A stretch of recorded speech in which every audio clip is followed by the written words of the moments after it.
Now let's get it straight. The young officers had within Igbos, Yorubas, and Hausas. The way the Nigerian army was structured, you could not escape a preponderance of Igbo officers. And these were at the middle level because they were essentially majors. By then I was a lieutenant colonel, so I wasn't part of it. I was then commanding a battalion in Kano. The coup ostensibly, because I've later found out that the whole aim of the coup was to halt this apparent drift in Nigeria. But significantly, you know what they wanted to do? To create a presidential commission of army officers as a safeguard to the people who would guard the nation and hand over government to Chief Obafemi Awolowo. The idea was to release him from prison, make him prime minister, and in the hope that Nigeria would become a better place. That is actually how. So it was really the Yorubas and their leader that were going to benefit. Oh, absolutely. From the coup, not the insinuation that it was an Igbo coup. No, certainly not. Okay. Certainly. Your Excellency, we have And not only that, and I think because a lot of things have been said about this. Who actually halted the coup? Aguiyi Ironsi in Lagos, an Igbo. Emeka Odumegwu Ojukwu in Kano, an Igbo. The Igbos halted the coup. How can it be at the same time an Igbo coup halted by Igbos? There's something odd about that. However, as far as I'm concerned, as I've always said, we did not hurt anyone, and we tried not to hurt anyone whatsoever. Those who hurt us, it is for them to be able to re-examine themselves to ensure that their new spirit towards us is true and sincere, and it is truly meaningful. Let them therefore, as I said, for them to be able to examine themselves and to ensure that their new attitude towards Nigeria is really a true and a correct one. Then they can find us willing to cooperate and work together in the interest of both our countries and in the interest of mankind in general. The historical and the comprehensive analysis of Nigerian and Biafran war was like yesterday to me. I want you to watch this video, a very short clip, and I will come back and say a few things. History will remind us how far we have gone and where we are going. Nigeria as a nation had independence in 1st October 1960 and became a republic in 1963. Alhaji Tafawa Balewa became the prime minister, while Dr. Nnamdi Azikiwe became the president. Dr. Michael Obala was the premier Eastern region. Sir Ahmadu Bello was the premier Northern region. Chief S.L. Akintola was the premier Western region. Then Chief Dennis Osadebe was the premier Midwest. After independence, there was disintegration. Tribalism became the cause of our political kwashiorkor. There was a political instability till January 15, 1966, when the first military coup took place, led by Major General Chukwu Makaduna Zogo and the other soldiers. They succeeded. Major General Johnson Aguiyi Ironsi became the first military president on 29 July 1966. There was a counter coup led by Lieutenant Colonel Murtala Mohammed, and it was successful. Then Lieutenant Colonel Yakubu Gowon became the second military president. There was ethnic tension after the coup and the counter coup. That was the cause of a serious riot in the northern part of Nigeria between Christians and the Muslims in September 1966. During that period, there were a series of peace talks at Abirigana and the Kampala peace talk in Uganda. Yet there was no solution. On 27th May 1967, General Yakubu Gowon divided Nigeria into 12 states. 3 days after the creation of states, that was on May 30th, 1967, Lieutenant Colonel Chukwuemeka Odumegwu Ojukwu, the governor of Eastern Region, declared the Southeastern Region as independent state of Biafra. After several weeks, the civil war broke out. Nigerian civil war started on 6th July 1967 and it ended in 15th January 1970. 3 bloody years. It was indelible history. Millions of people died, were massacred. Property worth of billions of pounds were damaged. This is not a political message. I recall some of the major points in history just to remind us where the journey started.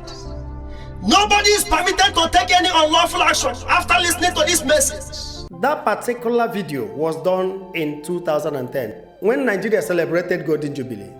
2010. Now the cat had been let out of the bag after 59 years. 59 years of fabricated lies. IBB confession.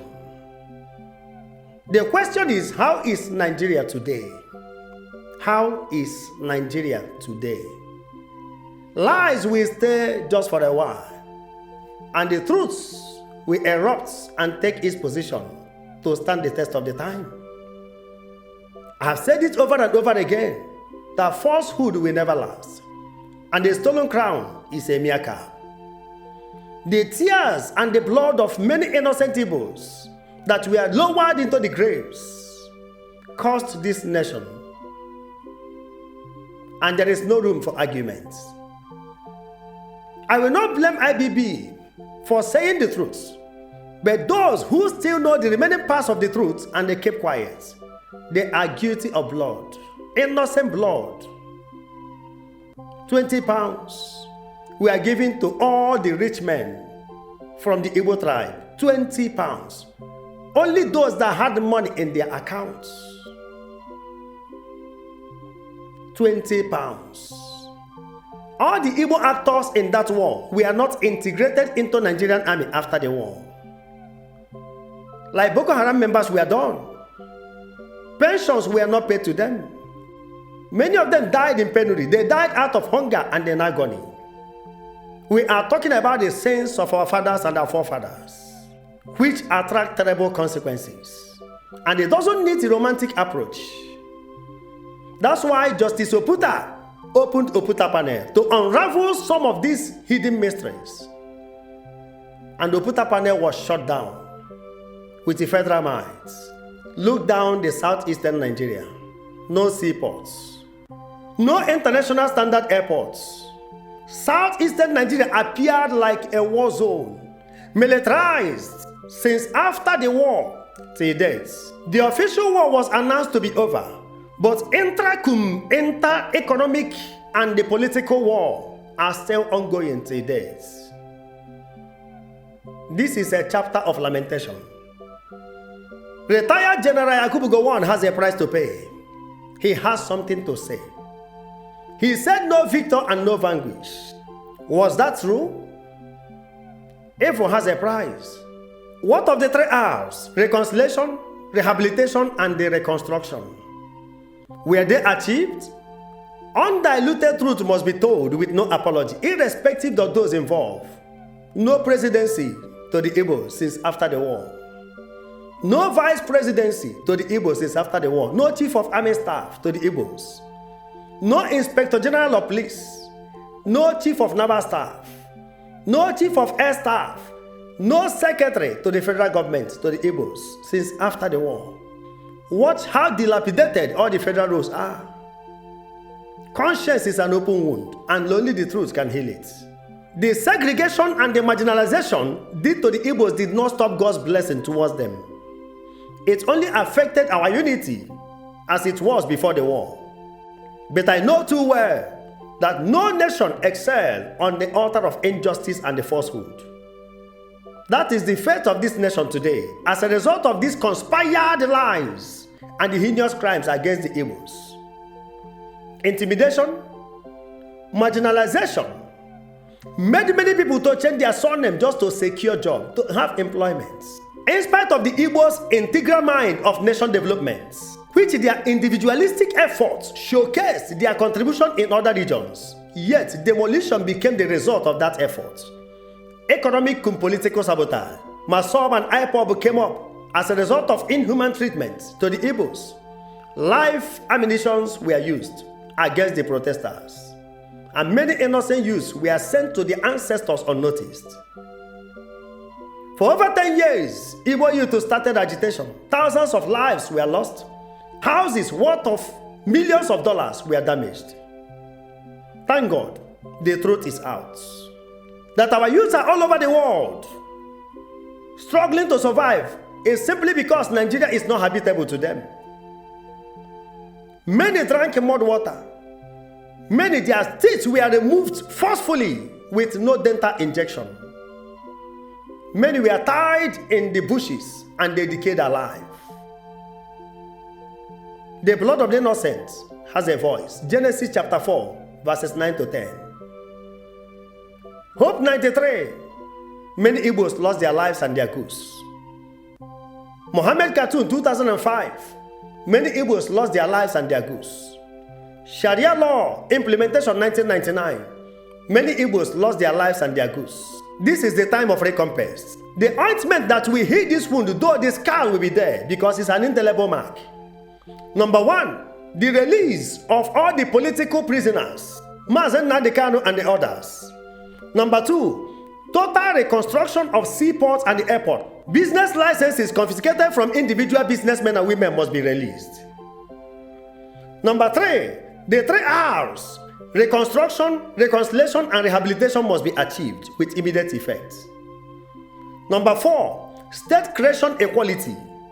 Number 5, monetary compensation. These and the many more will aid the regional development of southeastern Nigeria. And those who found culpable will be brought to book. They also have a price to pay because the law must take its course. That's my little contribution. Share this video. My name is Brother Paul Chibo. May God bless you. The